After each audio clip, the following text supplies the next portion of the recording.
ISLന്റെ play ഓഫിൽ മുംബൈയോ ഒഡീഷയോ അറിയാൻ മുംബൈയുടെ അവസാന മത്സരം വരെ കാത്തിരിക്കണം.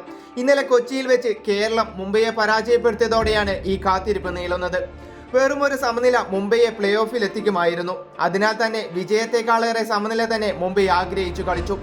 ആദ്യ പകുതി സമനിലയായെങ്കിലും രണ്ടാം പകുതിയിൽ മുംബൈ ഡിഫൻഡർ ടിരി പരിക്കേറ്റ് ട്രീറ്റ്മെന്റിനായി പുറത്തുപോയ നിമിഷം മുംബൈയുടെ ഡിഫൻസ് പൊളിഞ്ഞു.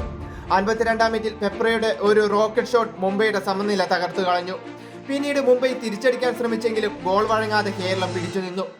ആദ്യ പകുതിയിൽ ചാങ്തയുടെ ഒരു ഷോട്ട് കേരളത്തിന്റെ ഗോൾ പോസ്റ്റിൽ തട്ടി മടങ്ങിയതും മത്സരത്തിന്റെ അവസാന നിമിഷം കേരളത്തിന്റെ ഗോൾ കീപ്പറെ മറികടന്ന വിക്രമിന്റെ ഷോട്ട് ഗോൾ ലൈൻ സേവിലൂടെ യുംനാൻ തടഞ്ഞതും മുംബൈക്ക് തിരിച്ചടിയായി. മാത്രമല്ല മത്സരത്തിൽ ഹോമി പാമിന്റെ പെനാൽറ്റി ബോക്സിനുള്ളിലുള്ള ഹാൻഡ്ബോൾ പെനാൽറ്റി നൽകാതിരുന്നതും ബ്ലാസ്റ്റേഴ്സിന് തുണയായി.